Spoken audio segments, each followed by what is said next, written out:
32 ஆண்டு காலம் ஒரு தலைவருக்கு 100% விசுவாசமாக இருந்தவன் நாங்கள். ஆனால் அந்த விசுவாசத்திற்கு கிடைத்த மாபெரும் பரிசாக எனக்கு துரோக பட்டத்தை அந்த தலைவர் கொடுத்தார். ஒரு உயர்ந்த தலைவர், அந்த தலைவர் குறித்து நான் குறை சொல்ல விரும்பவில்லை. அவர் உயர்ந்தபட்ச தலைவர். ஆனால் அந்த உயரத்தை அந்த வார்த்தையால் அவர் குறைத்துக் கொண்டார் என்பதை மட்டும் பதிவு செய்வது சமூக வீதியில் பயணப்படுகின்ற நாங்கள் கேட்கின்ற அதன் மூலமாக சொல்ல வேண்டியவருடைய கடமை.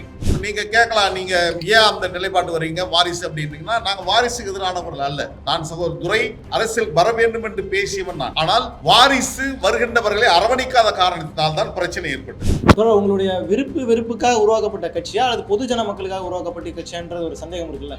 அரசியல் என்பது மக்களுக்காக ஒன்றுதான். எனவே விருப்பு என்பது இதில் நான் உறுதியா தலைவர் வைகோவுடன் பயணம் செய்வது நான் உறுதியாக இருந்தவன். எந்த சூழலிலும் நான் மேடையில் பேசியதை நான் இப்போது சொல்றேன். நான் கண்டதும் கொண்டதும் ஒரே தலைவர் வைகோ நான் பேசினேன். இன்னவர்களும் அது நான் நிலையாக இருக்கிறேன். வாழ்வதென்றாலும் வீழ்வதென்றாலும் தலைவர் வைகோ ஒருவருக்காக மட்டும்தான் வாழ்வேன், அவர் ஒருவருக்காக மட்டும்தான் வீழ்வேன் என்று சொன்ன வார்த்தை இன்றைக்கு சத்தியமாகத்தான் இருக்கிறது. அந்த தலைவனுக்காக வாழ்ந்தோம். ஆனால் அந்த தலைவர் எங்களை பயன்படுத்திக் கொள்ளாமல் இன்றைக்கு ஒரு பெரிய ஒரு விஸ்வரூபம் எடுக்கின்ற விதத்தில் திராவிட வெற்றி கழகம் வருவதற்கு அவர் மானசீகமாக எங்களை வாழ்த்தி அவர் அனுப்பியிருக்கலாம் என்ற எண்ணமும் எங்கள் ஆழ்மனதில். தலைவர் வைகோ அவர்கள் என் மீது ஒரு துரோகப்பழியை சுமத்திய காரணத்தினால் இந்த துரோகத்திற்கான விலையை அவர்கள் கொடுத்தாக வேண்டும். இதிலிருந்து விலகி போக முடியாது, எதிர்த்து நின்றே ஆக வேண்டும் என்ற உணர்வோடு தான் இன்றைக்கு திராவிட வெற்றி கழகத்தை இந்த மண்ணில் நாங்கள் உதயமாக்கி. அதாவது மதிமுக நீர்த்து போக செய்வதுதான் இப்ப திராவிட வெற்றி கழகத்தோட நோக்கமா? அது காலம்தான் பதில் சொல்லணும். நீர்த்து போக செய்வதா அல்லது என்ன போது என்பது. ஆனால்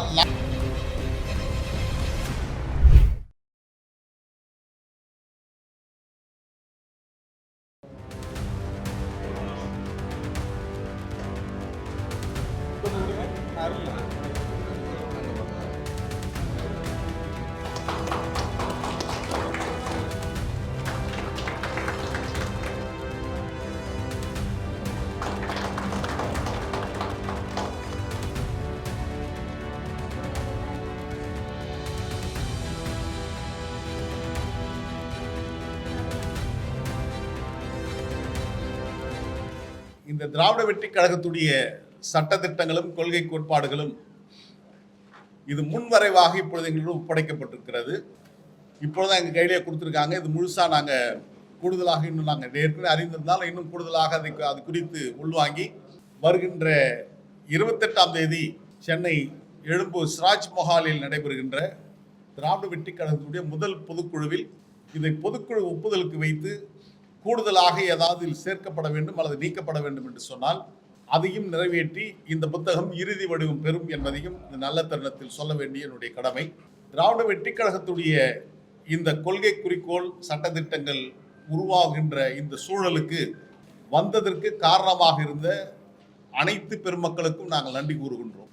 அனைவருக்குனால் நீங்கள் புரிஞ்சுக்கலாம், இதை நாங்கள் விரும்பி ஏற்றுக்கொண்ட பாத்திரம் அல்ல. எங்கள் மீது இந்த முடிவு திணிக்கப்பட்டது, நிர்பந்திக்கப்பட்டது. 32 ஆண்டு காலம் ஒரு தலைவருக்கு 100% விசுவாசமாக இருந்தவன் நாங்கள். ஆனால் அந்த விசுவாசத்திற்கு கிடைத்த மாபெரும் பரிசாக எனக்கு துரோக பட்டத்தை அந்த தலைவர் கொடுத்தார். ஒரு உயர்ந்த தலைவர், அந்த தலைவர் குறித்து நான் குறை சொல்ல விரும்பவில்லை. நான் வழக்கமாக சொல்வதை போன்று the man with the highest order in public life என்கின்ற விதத்தில் அவர் உயர்ந்தபட்ச தலைவர். ஆனால் அந்த உயரத்தை அந்த வார்த்தையால் அவர் குறைத்துக் கொண்டார் என்பதை மட்டும் பதிவு செய்வது சமூக வீதியில் பயணப்படுகின்ற நாங்கள் கேட்கின்ற அதன் மூலமாக சொல்ல வேண்டியவருடைய கடமை. ஆகாது என்று ஒதுக்கப்பட்ட கல்லே கட்டிடத்தின் மூளைக்கல்லாக ஆனதை போன்று நாங்கள் எல்லாம் ஆகாதவர்களாகி கொண்டு எங்களை வெளியேற்றியதன் காரணமாக இன்றைக்கு கொள்கை சார்ந்த ஒரு திராவிட வெற்றி கழகம் என்ற ஒரு இயக்கத்தை நாங்கள் உருவாக்கி அதற்கு பெயர் சூட்டி கொடிகளை அறிமுகப்படுத்தி இன்றைக்கு சட்ட திட்டங்களை வெளியிடுகின்ற நிகழ்வும் தேர்தல் ஆணையத்தில் பதிவு செய்கின்ற நிலைகளும் நடந்திருக்கிறது.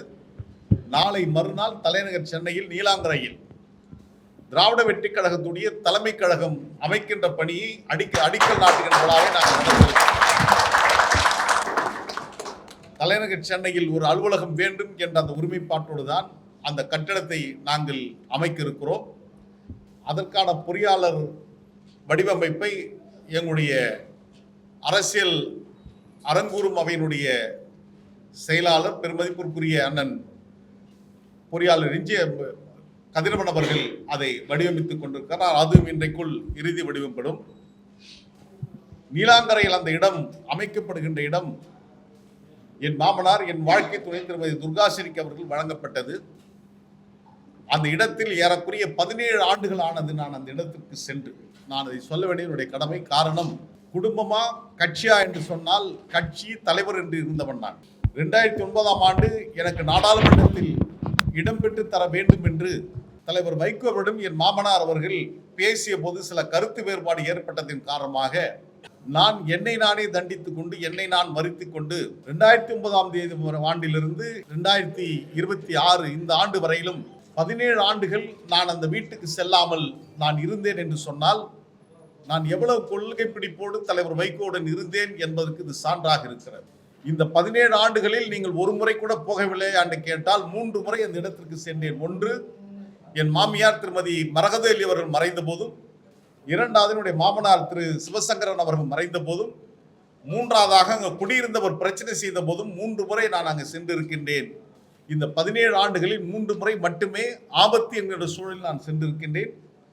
தலைவர் வைகோவுக்கு நான் சொல்ல வேண்டிய கடமை என்கின்ற புரிதலோடு இன்றைக்கு மகன் திமுகவாக மாறி இருக்கின்ற மதிமுகவுக்கு சொல்ல வேண்டிய கடமை என்கின்ற காரணத்தினால் நாங்கள் எவ்வளவு ராயல் என்று சொல்லப்படுகின்ற ஹார்ட்கோர் வைகோவாக இருந்த எங்களை அரசியல்படுத்தப்படாத தன் மகனுக்காக என் மீது துரோகப்பழியை சுமத்தியதன் காரணமாக இன்றைக்கு நாங்கள் வீதியில் வீசப்பட்டோம். எங்கள் கதை முடிந்தது, எங்களுடைய அத்தியாயம் நிறைவுபெற்றது என்று நினைத்தார்கள். இல்லை, நாங்கள் 2வது அத்தியாயத்தை எழுதுவதற்கு நாங்கள் இன்றைக்கு அணியமாகிறோம். எனவேதான் திராவிட இயக்கம் இந்த மண்ணில் 1916ஆம் ஆண்டு நவம்பர் 20ஆம் தேதி தோற்றுவிக்கப்பட்ட அந்த நாளில் திராவிட வெற்றி கழகத்தை நாங்கள் இந்த மண்ணில் தொடங்கினோம். திராவிட வெற்றி கழகம் துவதற்கு வித்தூண்டியவர்களில் மூத்தவர் என்று சொன்னால் அது இங்கே படமாக இருக்கின்ற ஐயா நடேசனார் அவர்கள்தான். அவர்தான் 1912ஆம் ஆண்டு பிராமணர் அல்லாத மாணவர்கள் தங்கி படிப்பதற்கு திராவிட மாணவர் இல்லம் என்றை உருவாக்கினார். அவர்தான் திராவிட சங்கத்தையும் அந்த மண்ணில் நிறுவினார். எனவே அவருடைய 89வது நினைவு நாளில் எங்களுடைய சட்டத்திட்டங்களை, கொள்கை குறிக்கோளை வெளியிடுவது சால பொருத்தமாக இருக்கும் என்ற நிலைப்பாடோடு நாங்கள் எங்களுடைய கடமையை நிறைவாக செய்து கொண்டு வருகிறோம். எனவே திராவிட வெற்றி கழகத்துடைய நிலைப்பாடுகள் அடுத்த நூற்றாண்டு, இப்ப 2025 என்று சொன்னால் அடுத்த நூற்றாண்டில் இது குறித்த ஒரு பேச்சு இந்த மண்ணில் வர வேண்டும் என்கின்ற அளவில் நாங்கள் அந்த கொள்கை சார்ந்த உறுதியோடு நிற்க வேண்டும் என்பதற்காக நாங்கள் திராவிட இயக்கத்தின் சித்தாந்தத்தில் நடைபெறுகிறோம் என்பதை விவரிக்கின்ற கடமையாக இந்த பத்திரிகையாளர் சந்திப்பு அமைந்திருக்கிறது. எனவே திராவிட வெற்றி கழகத்துடைய நிலைப்பாடுகளுக்கு நாட்டு மக்கள் நல்லாதரவு தந்தர வேண்டும். ஊடகம், அச்சு ஊடகமும் காட்சி ஊடகமும் எங்களை அரவணைக்க வேண்டும் என்ற விருப்பத்தையும் இந்த நேரத்தில் வேண்டுகோளாக நான் வைக்கின்றேன்.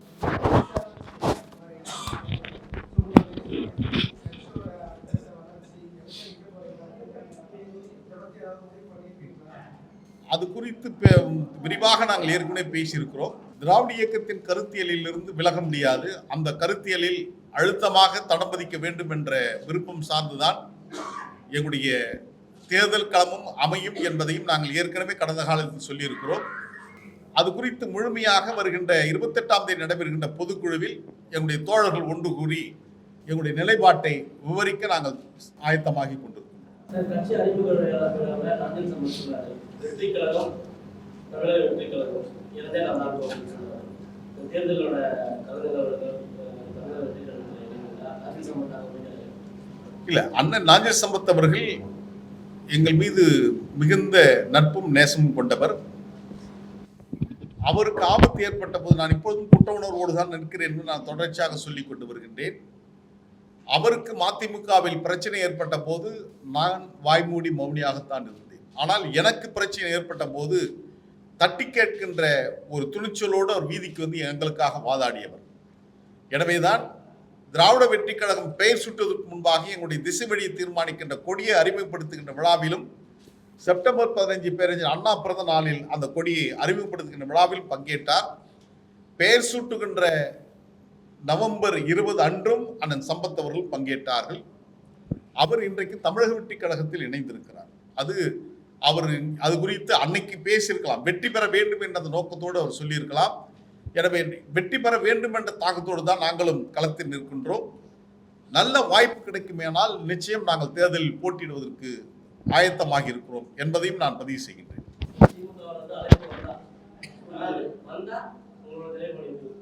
திராவிட முன்னேற்ற கழகத்துடன் ஒரு நல்ல மதிப்பீட்டில் மாண்புமிகு தமிழ்நாடு முதலமைச்சர் திராவிட மாடல் பொற்கால ஆட்சியினுடைய நாயகனாக விளங்கிக் கொண்டிருக்கின்ற அந்த தலைமுறை ஆட்சியை தொடர வேண்டும் என்ற விருப்பம் எங்களுக்கு ஏற்கனவே எல்லோருக்குமே இருந்திருக்கிறது. ஒரு நல்லாட்சி தந்திருக்கிறார், அந்த ஆட்சி தொடர வேண்டும் என்ற விருப்பம் எங்களுக்கு இருக்கிறது. எனவே கூட்டணி என்பது தேர்தல் காலத்தில் இது குறித்து இன்னும் திமுகவை இன்னும் குழு அமைக்கப்படவில்லை. கூட்டணி உறுதிப்படுத்தப்பட்டிருக்கிறது. ஆனால் எந்தெந்த தொகுதி யாருக்கு எவ்வளவு தொகுதி என்பது இன்னும் இறுதி செய்யப்படாத நிலையில் அது குறித்து நாங்கள் இன்னும் கருத்து தெரிவிக்க வேண்டிய கட்டாயம் இன்னும் காலகட்டங்கள் இருக்கிறது என்பதாக நான் உணர்கிறேன். 22ஆம் தேதி அவர்கள் 22ஆம் தேதி அறிவிச்சிருக்கிறாங்க. அதுக்கு பின்பாக நாங்கள் அது குறித்து எங்களுடைய தோழருடன் பேசி அது குறித்து முடிவெடுப்போம். நிச்சயம் போவோம். நாங்கள் எல்லாம் தமிழ்நாடு முழுவதும் நாங்கள் வந்திருக்கிறோம். தமிழ்நாடு முழுவதும் எங்களுக்கான வாய்ப்புகள், தமிழ்நாடு முழுவதும் எங்களுடைய தோழர்கள் வலுவான கட்டமைப்போடு இருக்கிறார்கள். நாங்கள் தான் சொல்கிறோம், ஏற்கனவே 60-70% கடந்து நாங்கள் அமைப்பு போட்டிருக்கிறோம். ஒவ்வொரு தொண்டரும் ஒரு 100 ஓட்டு பெறுகின்ற விதத்தில் நாங்கள் இருக்கிறோம்னா ஒவ்வொரு தொகுதியிலும் சில ஆயிரம் வாக்குகளில் வெற்றி வாய்ப்பு தீர்மானிக்கப்படுகின்ற களத்தில் அந்த வாய்ப்பை தீர்மானிக்கின்ற அந்த களத்தில் திராவிட வெற்றி கழகம் நிச்சயம் இருக்கும் என்ற நம்பிக்கை எங்களுக்கு இல்லை. இது ஒரு வரைவு அறிக்கை தான் எங்ககிட்ட கொடுத்துருக்காங்க. இதுல இன்னும் கூடுதலாக சேர்க்க வேண்டியும் இருக்கும், ஒருவேளை நீக்கப்படுவதற்குமான வாய்ப்பு இருக்கும். இதுல நீங்க துவக்கத்திலே நீங்க பாத்தீங்கன்னா ஒரு கட்சியினுடைய ஒரு தலைமை நிர்வாகத்தில் நாங்கள் இருக்கிறோம்னா நாங்கள் 2 முறை 10 ஆண்டுக்கு மேல இந்த பொறுப்பில் நாங்கள் நீடிக்க கூடாது. இது ஒரு அதிகார மையமாக உருவாகி கொண்டிருக்கிறது அரசியல் என்கின்ற காரணத்தினால் அந்த புரிதலோடு தான் இப்ப நான் ஒருங்கிணைப்பாளராக இருக்கிறேன்னா இந்த 10 ஆண்டுக்கு மேல நான் நீடிக்க கூடாது அந்த பொறுப்புல. அடுத்தடுத்துக்கு வேற யாரும் தான் வரணும். அந்த ஜனநாயக கட்டமைப்பை திராவிட வெற்றி கழகம் உறுதிப்படுத்துகிறது. தலைமை கழகத்தில் இருக்கின்ற நாங்கள் 10 ஆண்டுகளுக்கு மேல நாங்கள் நீடிக்க கூடாது என்பது உறுதி செய்யப்படாது. அதை மட்டும் யாரும் நீக்க முடியாது. நாங்கள் ஆலோசனை வழங்குகின்ற இடத்தில் அடுத்த நிற்கலாம். திராவிட இயக்கம் எந்த வழியில போகணும் என்பதற்கு ஒரு ஆலோசனை சொல்கின்ற இடத்தில் நாங்கள் இருக்கலாம். ஆனால் அந்த பொறுப்பில் நாங்கள் நீடிக்க முடியாது என்பதுதான் திராவிட வெற்றி கழகத்துடைய ஒரு உறுதியான நிலைப்பாட்டை வைத்திருக்கிறோம். அதோடு மட்டுமல்லாமல் இந்த சட்டத்திட்டங்களை தமிழிலும் அச்சிட்டு ஆங்கிலத்திலும் இதே புத்தகத்திலே வெளியிட்டிருக்கிறோம். ஏறக்குறைய நான் அறிந்த வரையில் தமிழிலும் ஆங்கிலத்திலும் ஒரே புத்தகமாக வெளியிட்டிருக்கிறது திராவிட வெற்றி கழகமாகத்தான் இருக்கும் என்று நான் கருதுகிறேன். எனவே நீங்க கேட்கலாம், நீங்க ஏன் அந்த நிலைப்பாட்டு வரீங்க வாரிசு அப்படின்னீங்கன்னா, நாங்கள் வாரிசுக்கு எதிரானவர்கள் அல்ல. நான் சகோதரர் துரை அரசியல் வர வேண்டும் என்று பேசியவன் நான். ஆனால் வாரிசு வருகின்றவர்களை அரவணைக்காத காரணத்தினால் தான் பிரச்சனை ஏற்பட்டது. எனவேதான் நாங்கள் இந்த நிலைமைக்கு வந்திருக்கிறோம். எனவே திராவிட வெற்றி கழகத்தினுடைய நிலைப்பாடுகள் தெள்ளத் தெளிவாக இதில் நாங்கள் விளக்கியிருக்கிறோம். தொடர்ச்சியாக இதில் நாங்கள் சில மாற்றங்கள், சிறிய மாற்றங்கள் இருக்கலாம். ஆனால் அந்த மைய இடையில் எந்த மாற்றமும் இருக்காத அளவுக்கு எங்களுடைய பயணத்தை நாங்கள் தொடருவோம். நான் சொன்ன மாதிரி 10 ஆண்டுகள் வாய்ப்பு இருந்தால் 10 ஆண்டுகள் நீடிக்க முடியும் இந்த பொறுப்பில். 2 முறை இல்லைன்னா நீடிக்க கூடாது என்பது, அதுக்கு மேலே நீடிக்க கூடாது. அவர் ஆலோசகராகத்தான் இருக்க முடியும். இது கிளைக்கழகத்திலிருந்து வந்துகிட்டே வரலாம், கிளைக்கழகத்திலிருந்து மேலே வரலாம். ஆனால் உயர்ந்தபட்ச உச்ச பொறுப்பில் இருக்கிற அந்த ஹார்ட் ஆஃப் தி பாடின்னு சொல்றோம் இல்லையா, அந்த ஹைகமாண்ட், அந்த ஹைகமாண்ட்ல இருக்கிறவங்க 10 ஆண்டுக்கு மேலே அந்த பொறுப்பில் நீடிக்க முடியாது. நாங்களெல்லாம் ஆலோசகர்களாக இருந்து வழி நடத்தும். உங்களுடைய வெறுப்புக்காக உருவாக்கப்பட்ட கட்சியா அல்லது பொதுஜன மக்களுக்காக உருவாக்கப்பட்ட கட்சியான்றது ஒரு சந்தேகம் இருக்குல்ல. அரசியல் என்பது மக்களுக்கான ஒன்றுதான். எனவே வெறுப்பு என்பது இதில் நான் உறுதியா தலைவர் வைகோவுடன் பயணம் செய்வேன். நான் உறுதியாக இருந்தவன். எந்த சூழலிலும் நான் மேடையில் பேசியதை நான் இப்போது சொல்றேன். நான் கண்டதும் கொண்டதும் ஒரே தலைவர் வைகோ நான் பேசினேன். இன்னவர்களும் நான் நிலையாக இருக்கிறேன். வாழ்வதென்றாலும் வீழ்வதென்றாலும் தலைவர் வைகோ ஒருவருக்காக மட்டும்தான் வாழ்வேன், அவர் ஒருவருக்காக மட்டும்தான் வீழ்வேன் என்று சொன்ன வார்த்தை இன்றைக்கு சத்தியமாகத்தான் இருக்கிறது. அந்த தலைவனுக்காக வாழ்ந்தோம். ஆனால் அந்த தலைவர் எங்களை பயன்படுத்திக் கொள்ளாமல் இன்றைக்கு ஒரு பெரிய ஒரு விஸ்வரூபம் எடுக்கின்ற விதத்தில் திராவிட வெற்றி கழகம் வருவதற்கு அவர் மானசீகமாக எங்களை வாழ்த்தி அவர் அனுப்பியிருக்கலாம் என்ற எண்ணமும் எங்கள் ஆழ்மனதில். இப்போ இது பிளவு ஏற்படுத்தாதா? மதிமுகவுல பிளவு ஏற்படுத்தாதா? ஏற்கனவே அது பல பிளவுகளை சந்தித்திருக்கிறது. அவர் நினைத்திருக்கலாம் எல்லோரும் போல் நாங்களும் ஒருவேளை அமைதியாக இதை கடந்திருப்போம் நினைச்சிருக்கலாம். நான் உண்மையிலேயே நினைத்தது உண்டு. எனக்கான தற்காப்பு கலை பயணங்கள், எனக்கான தமிழ்ச்சங்க பணிகள், நான் இந்த ஆண்டு இந்த சூழலில் ஏற்பட்ட போது பாராளுமன்றத்துடைய தாயகமாக இருக்கின்ற பிரிட்டானிய பாராளுமன்றத்தின் சிறப்பவையில் பேச அழைக்கப்பட்ட அந்த தமிழ் என்னை அழைத்து சென்றது. ஜெனீவா மனித உரிமை ஐநா மன்றத்துடைய ஜெனீவா மனித உரிமை ஆணையத்தில் பேசுவதற்கான வாய்ப்பு எனக்கு கிடைத்தது. 90 வினாடி ஈழத்தமிழனுடைய விடியலுக்காக நான் பேசுகிறேன். தமிழ் என்னை அழைத்து சென்றிருக்கிறது. சர்வதேச அளவில் நவநாகரிக தொட்டில் பூமியாக இருக்கின்ற பிரான்ஸ் தேசத்தில் 12வது உலகத்தமிழ் ஆராய்ச்சி மாநாட்டில் நான் பேச சென்றிருக்கிறேன். ஆக அந்த தற்காப்பு கலை தமிழ்ச்சங்க பணி என்று நான் ஒதுங்கி அந்த பணியை செய்யலாம் என்று இருந்த காலகட்டத்தில் தான் தலைவர் வைகோ அவர்கள் என் மீது ஒரு துரோகப்பழியை சுமத்திய காரணத்தினால் இந்த துரோகத்திற்கான விலையை அவர்கள் கொடுத்தாக வேண்டும், இதிலிருந்து விலகி போக முடியாது, எதிர்த்து நின்றே ஆக வேண்டும் என்ற உணர்வோடு தான் இன்றைக்கு திராவிட வெற்றி கழகத்தை இந்த மண்ணில் நாங்கள் உதயமாக்கிறோம். அதாவது மதிமுக நீர்த்து போக செய்வதுதான் இப்ப திராவிட வெற்றி கழகத்தோட நோக்கமா? அது காலம்தான் பதில் சொல்லணும். நீர்த்து போக செய்வதா அல்லது என்ன ஆகும் போது என்பது. ஆனால் நாங்கள் எங்களுடைய நிலைப்பாட்டில் உறுதியாக இருக்கிறோம். திராவிட வெற்றி கழகத்தை உயர்ந்த இடத்தில் நான் சொன்னால அடுத்த நூற்றாண்டு எப்படி நீதி கட்சி 1916ஆம் ஆண்டு உருவானதை நாங்கள் இப்பொழுது நினைவு கூறுவதை போன்று அடுத்த நூற்றாண்டில் திராவிட வெற்றி கழகம் இந்த மண்ணில் பேசப்பட வேண்டும் என்ற அந்த உயர்ந்தபட்ச உள்ளத்தோடு அந்த லட்சிய தாகத்தோடு தான் நாங்கள் கலக்கிறோம்.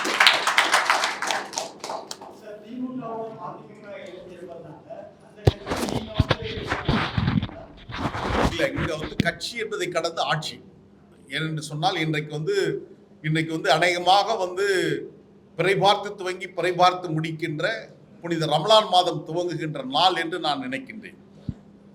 அதான் இன்னைக்கு இரவு நிலவு தெரிந்தால் நாளை அதை துவங்குவார்கள். எனவே அந்த புனித ரமலான் மாதம் துவங்குகின்ற இந்த காலகட்டம் மாதங்களில் சிறந்தது புனித ரமலான் மாதம் என்பது இஸ்லாத்தின் நம்பிக்கை. கிழமைகளில் வெள்ளிக்கிழமை சிறந்தது என்று சொல்வார்கள்.